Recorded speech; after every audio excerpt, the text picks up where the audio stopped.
আমি এই চোখে দেখেছি রব ছাড়া পড়লে কি হয়। মাস্টার্সে ক্লাস করছে ছাত্র, শিক্ষককে জুতা দিয়ে পিটাচ্ছে, বলছে শালা তোরে মেরেই ফেলবো।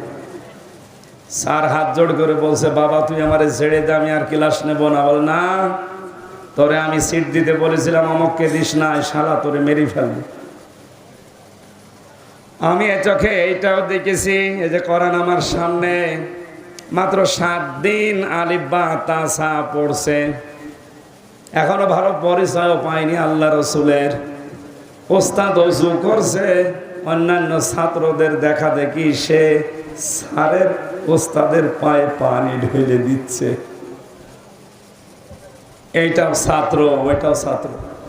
এটা কোরআনের কেবল স্পর্শ পেয়েছে, মানুষ হচ্ছে।